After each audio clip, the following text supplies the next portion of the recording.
week, the offensive line has really started coming together a little bit. I mean, that's a late person watching. You tell me, what do you see out of your group out of the last 4 or 5 days?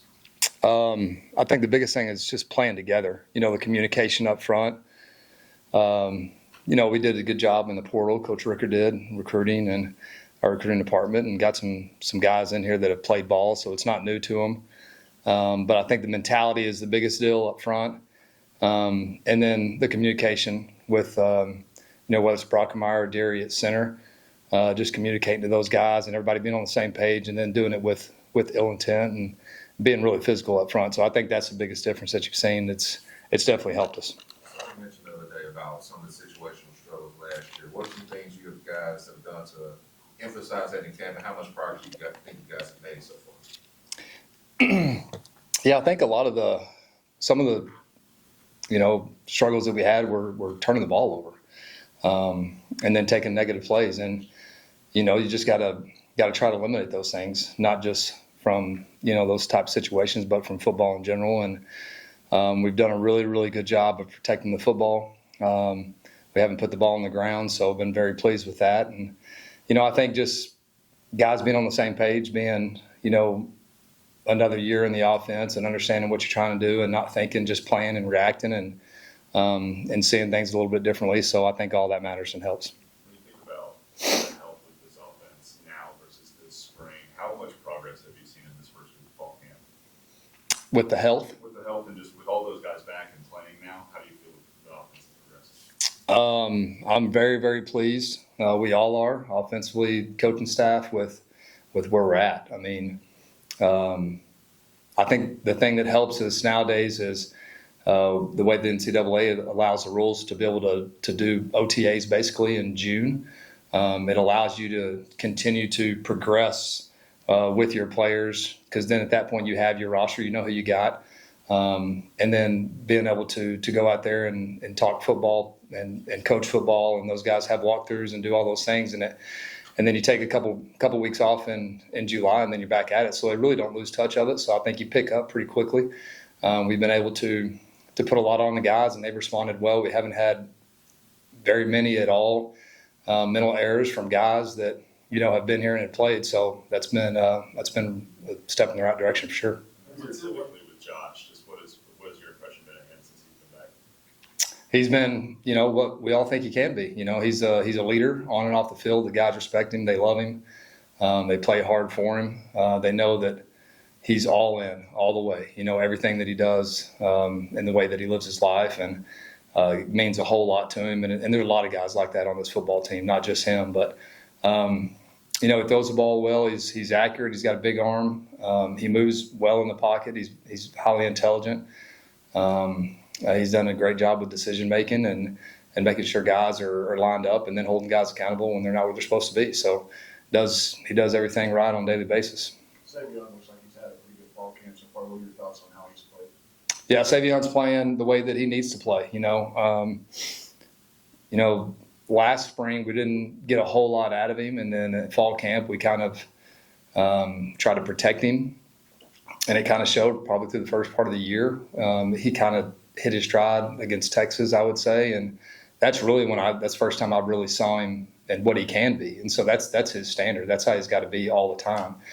And if he can do that, then he's a dominating player against anybody. So I think that he's done a great job. He's doing well mentally. He's coaching up the younger players, and I think that the guys that know Savion and been around him a lot, they know that he's very determined. So that's a good thing for our football team. What's it like coaching against Andy Avalos every day in practice? I don't look at it like that, to be honest with you. We're trying to to run through our installs and make sure our guys are doing what they're supposed to be doing and play with physicality and the things that we need to do offensively. We're really not scheming the defense at all. We got enough things we got to worry about on offense, but I think the defensive staff is doing a great job. They show a lot of looks. They're playing 3 down, 4 down, a lot of edge guys, walk up guys, and you really don't know exactly where they're going to be. So they've done a nice job. Kendal, do you try to emulate what Stanford is going to show you, what they do early on in camp? I mean, is that already? You don't wait till last week, obviously. We don't wait till last week, but we're not working on Stanford right now. Yeah, we have some time dedicated to that here in the next week or so, and then we'll start moving towards that, introduce it to our players and all that stuff. How big was it for you to bring in a coaching talent like Jimmy Smith? Yeah, it's huge. I worked with him for 3 years in Arkansas, so he understands what we're trying to do offensively and how we operate. So it's a huge deal being able to get him over here. He's a great coach. He's a great mentor. Players love him. Great recruiter.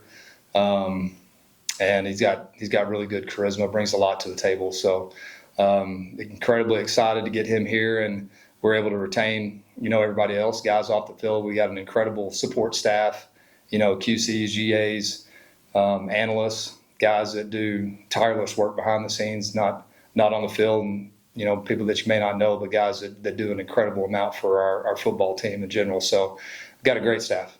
There's a lot of depth in that wide receiver room. What's the challenge in not only keeping those guys engaged, but finding ways to utilize their special skills and gifts? Yeah, there's no challenge keeping them engaged. I mean, they're getting plenty of reps. They're out there working. We got a couple guys that are a little slowed by injury, which is going to happen. Guys are going to be fine, but there's a lot of guys that got to get the ball, and if you ask every receiver, he's open, on every single play, and we understand that, and they all want the ball, but there's one football, and so we got to figure out, whether it's formationally or different things that we can do to be able to get guys first ball on the field and then get the ball in their hands. Beyond the receivers, you've got a running back room that looks pretty full. I know Sonny's really high on Cam Cook coming out of spring, and what have you seen from Cam in that running back room that kind of, gives you an impression of what they're going to be this year?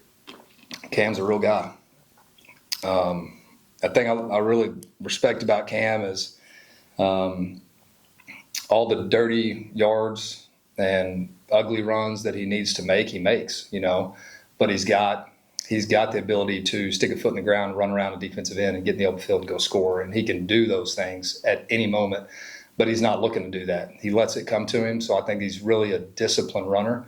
I think Coach Smith does a great job, not putting too much in those guys' head and letting them go play football. But the running back room's deep. It's good. Trey Sanders has looked really good. And, he at times didn't before, but I think he's had a really solid, 7 days, I guess it is now. But he's been really solid. Trent Battles, he's a guy that goes out there and works and does everything right all the time. He's a really solid player. Nate Palmer's had a really good camp, and then the young guy Jeremy, Jeremy Payne's been really, really dynamic. And then we got to see Dominic Johnson out there today that was at Arkansas with us, and he brings some different qualities. So excited to have those guys. Got a deep room. We got to see last year put a huge emphasis on tight end. They didn't have a big year, but you have to replace them. So how's Drake? How's Chase look? How's that tight end room in general look? Yeah, that really, really good. One of the strongest rooms we have. We did a nice job getting some guys in here. DJ's healthy from last year. He got banged up, and Chase is back healthy. We didn't have either one of those guys in the spring, and then Drake Dabney's done a great job. And then the young guy, Lafayette, is going to be really good, and Cole Snodgrass is going to be really good. So I feel really good about the room. Their mentality is where it needs to be. I mean, those are tough football players, and we ask them to do a lot of things, formationally lining up and thinking. We asked them to get out there and run routes, and they got to cut off C gap and block guys as well. So I'm very, very pleased about where those guys are, and it really starts with the mentality of Chase Curtis. What have you seen from Hoss in camp so far? And I know he's behind two younger guys. I guess what have you seen from Hoss, and what are your overall expectations for what you want him to do to maximize his first year? Yeah, we're still trying to figure that part of it out as far as how we're going to use him, what his role is going to be. Right now, where he's at, he's exactly where he should be. He's doing fantastic job with the reps that he's getting. Obviously he's not getting as many reps as Josh and Ken, but dynamic player. He's a dynamic player. Throws the ball incredibly well. His deep ball is as good as anybody, and those with a lot of velocity. And he's done a great job leading with the team. The players respect him and really like him. And he's learning. He's still probably not all the way where he needs to be mentally, but I don't expect that either. So we've got quite a bit on those guys, and he's done a good job of asking questions and running with it. But incredibly pleased with where he's at. Can you be the communicator, or do you know yet? On the sideline? Yeah, with the headset. Yes, I will. Yeah, they gave us the kind of the apparatus today. I'm gonna have to wear a utility belt, I think. I mean, it's about 20 pounds. Yeah, a backpack, something. But there's a lot of stuff, so trying to figure it out. That any moment of communication, will it kind of change and maybe slow down the offense to play chess match at the 15-second mark now? Yeah, I think you're gonna see a lot of that. We're gonna utilize it as well. We'll utilize it different spots. What it allows you to do is not signal, and that's a big deal with college football. You guys have seen it. I mean, you see ridiculous signs that people hold on sidelines trying to, hide their signals and do all that kind of stuff. And we're still going to operate at the same pace that we've operated, but if we have opportunities where, there's stoppage and you're not allowed to tempo, then we'll probably do some huddling more so than we've done hide signals. We'll go 2 more questions. Are those quarterback helmet GoPros new this fall? No, we use them in the spring. Okay. Yeah. How do those help y'all in the film room? It's fantastic. I wish I could show you some on film, but the biggest thing that we have that we get from it is the audio. So the audio is really, really good. So like you're talking about with huddling, you're able to see the guys in the huddle and how they're, the body language, how they're paying attention. You're able to hear the communication of what's going on at the line of scrimmage when the D-line moves to, 4 down, 3 down, whatever. You're able to hear the communication up front with the offensive line and the calls that they're making. And then, it takes away that little element of, I told him that he should line up here, and you look at the tape and you can hear that you didn't tell him to line up there. So the eye in the sky doesn't lie, neither does that audio. Can you track the quarterback's reads through those as well? Can you see if they're progressing through their reads correctly? Yeah, it helps with that as well. Yeah, it moves, with the helmet, so you can see exactly where the head's moving. We'll go last one to Jamie. With the recent rule change about who can coach players and who can be more hands-on, how has that impacted the way you approach a practice on a daily basis? Yeah, I think it just gives those guys more freedom out on the field. I don't think we've made any huge changes that probably, the average fan would go out there and notice or see. But it does allow those guys to have more communication with our players, and it allows them the freedom to be able to go do that and go coach. And like I said before, we got fantastic coaches that are, not deemed the full-time guys, and now they're able to go out there and use their God-given talent, help our players. So it's been a big deal for us.